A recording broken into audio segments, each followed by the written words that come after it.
Today is August 1st, and I'm out here for another tour of Old Ford Farm. We're going to walk around the vegetable gardens as we've been doing for the last couple of months and see the changes that have happened and the new things that have gone in and the old things that have come out.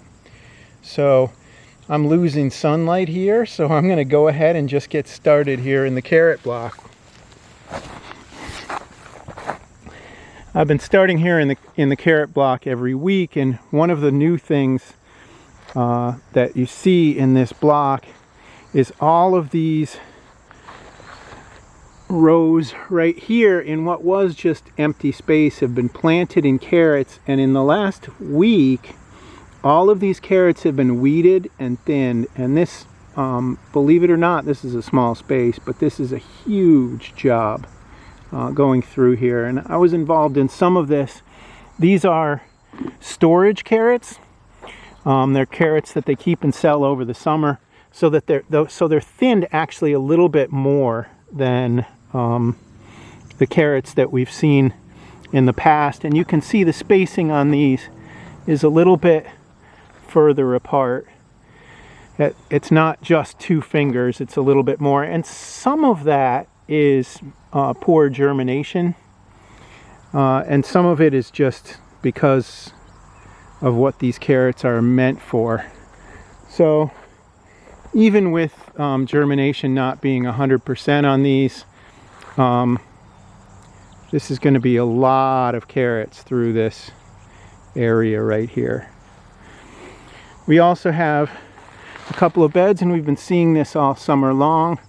This is new cilantro and dill, and this is a fall planting of Swiss chard that doesn't have insect netting on it yet, but we'll probably get that soon. So as we walk down this way, here are some more recent plantings of carrots, and then I think this area here is going to be fall beets. We've been watching these guys all summer. This is celeriac, still not sizing up yet, but the plants are really big and collecting a lot of energy that will end up going into making those big storage roots that we love through the winter. Swiss chard that has been under insect netting and has been harvested all summer. Can't remember what this is going to be. This may be just, I think this is just old parts of the carrot, beet, cilantro, parsley, dill block that are finished. They've harvested everything out of here, and they're probably getting ready to plant it to cover crop for the fall. Here we see a row of beets that's about ready to come out of the ground. You can see kind of how these plants look a little beat up, and if you look down here you can see the beets have sized up, and these are ready to be harvested at this size. Here we see our old friend Galansoga, which is most of what's populating this old planting of cilantro and dill.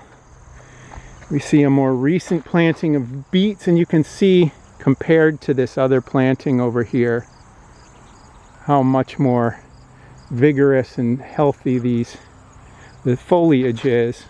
And that's just because these beets are younger. They're a newer planting, although they are also starting to size up and will be ready for harvest soon. This is the squash block, and you can see it's now become a big mat of foliage. The nice thing about this is you don't have to weed anymore when it gets to be like this. And when I was walking through here earlier, I could see here's a butternut squash, a bunch of butternuts in here, some young ones.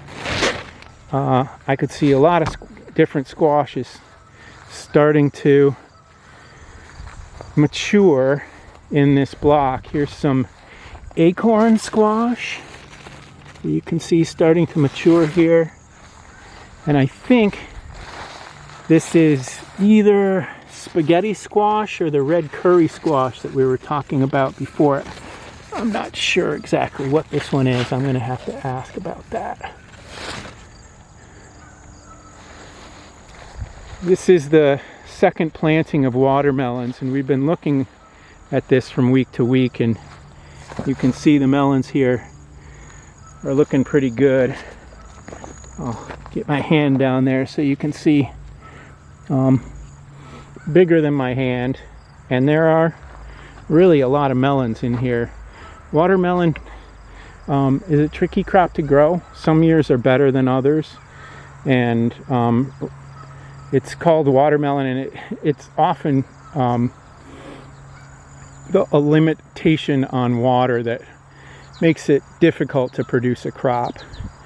And so they have irrigation out here, which is really helpful with crops like watermelon and other things that are pretty demanding of water. This is summer squash, still cooking along. You can see these nice, beautiful, young, tender summer squashes.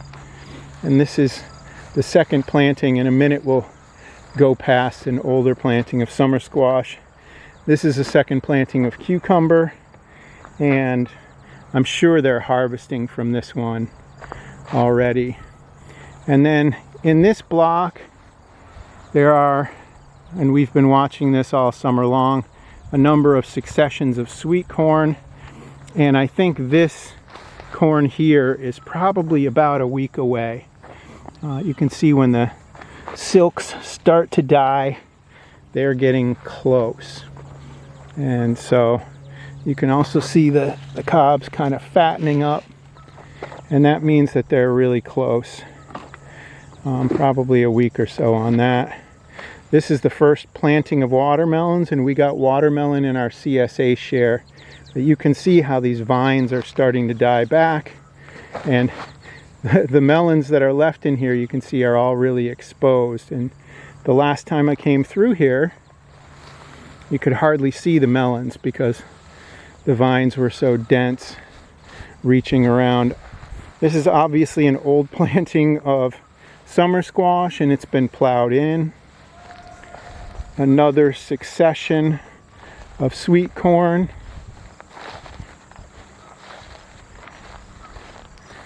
And I believe this is a newer planting, the third planting of summer squash.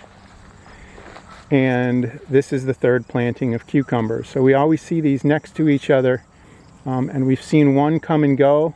We're seeing one that's maybe really productive right now, but maybe sort of on the backside of its maturity, of its lifespan. And this one will be starting up just as that one comes to a close. You can also see these kale are starting to look a little yellowed at the top, and I don't know if you can see that, but they're not looking as good as they did earlier in the year. And this kale may be getting toward the end of its life. A new planting of kale will end up going into this big brassica block here that's just starting to be planted. And we'll look at the things that have been planted in there when we get down to the end. And the last crop on this side is leeks, and you can see a couple different kinds of leeks here all the way down, starting to develop some size, and those will get bigger as we get into the fall.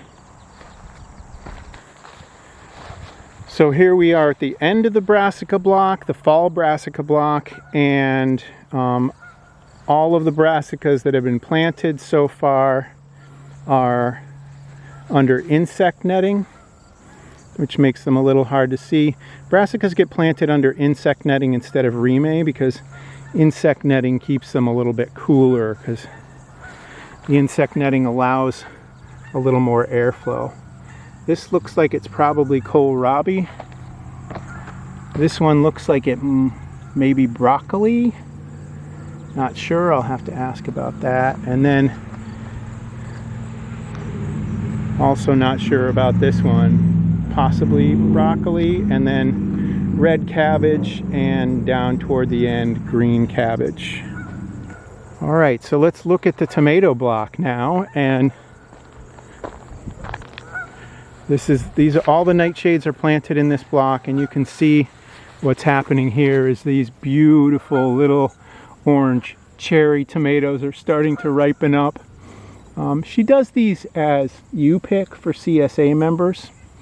Instead of, it takes so much time and energy to pick cherry tomatoes that she allows CSA members to come out and pick their own. They don't end up in the share. It's not something that employees on the farm pick. And then tomatoes, the larger beefsteak tomatoes are not quite there yet. You can see this is looks like a green zebra tomato, and it's not quite ripening yet. Here's one that, because it looks like it got a little bit of a disease or something, is starting to ripen. The green zebras don't get fully red or yellow. They just sort of yellow a little bit. Here you can see an unripe one, and here you can see one that's pretty close to being ready.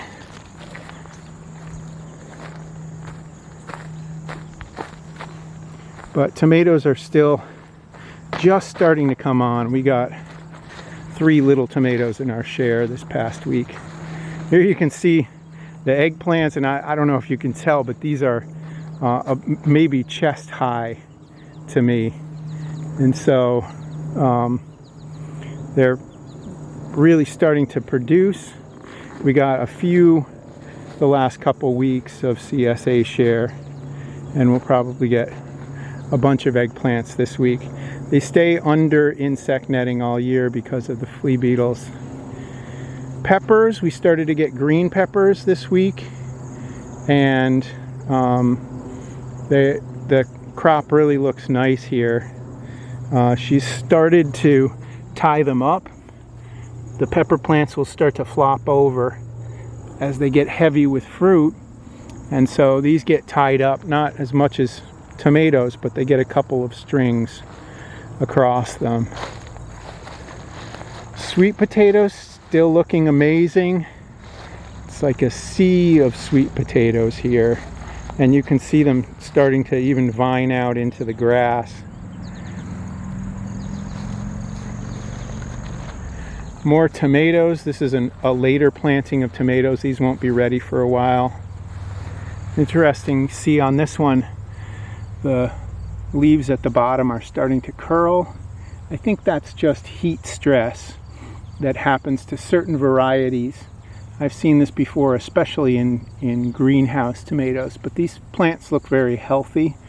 It doesn't look like it's probably a disease. Viral diseases can cause leaf roll like this, but I think this is probably just physiological response to the hot days we've been having.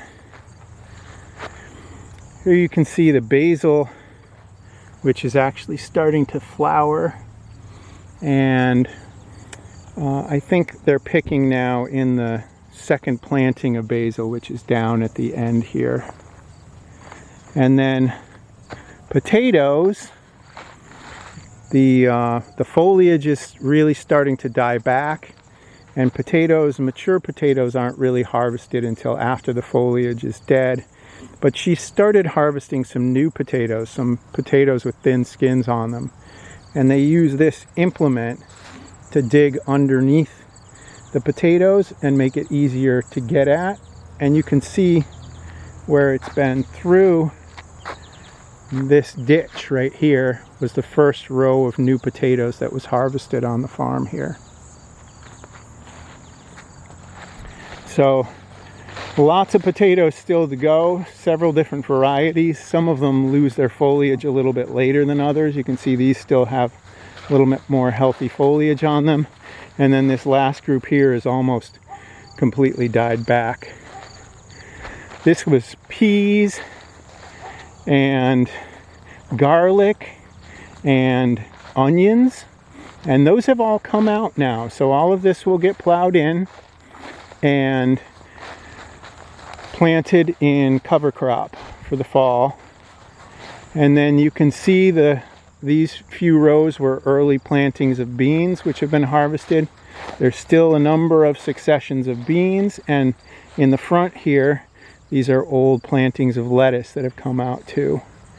And so continuing successions of lettuce and beans planted later and later in the season so that we can have them coming out into the late summer and early fall.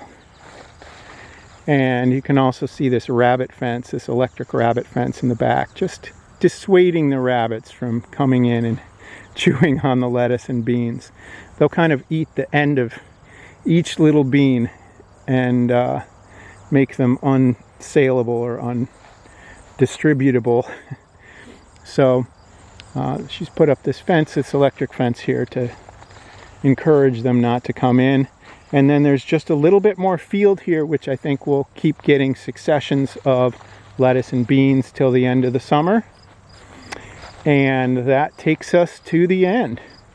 And we can look quickly at things that are going to be going in. A number of lettuce plants here that will be going in to continue the succession. And then you can see these are brassicas that are going to be planted soon, and even in the greenhouse they have insect netting to protect them from flea beetles. She plants 2 rows of fall brassicas a week, so she's been doing that for a couple of weeks. We saw 4 rows in there. And then, not sure what these little guys are, but we continue with fall plantings. That's the end of the tour. Please check out the earlier videos, and please keep seeing the changes, coming back to see the changes that are happening on this farm week after week. It's really an interesting part of the experience to see how things change. Usually when we visit a farm, we just get one little snapshot. And so by watching all these videos, we really get to see the changes week after week and the progression through the year. Stay tuned.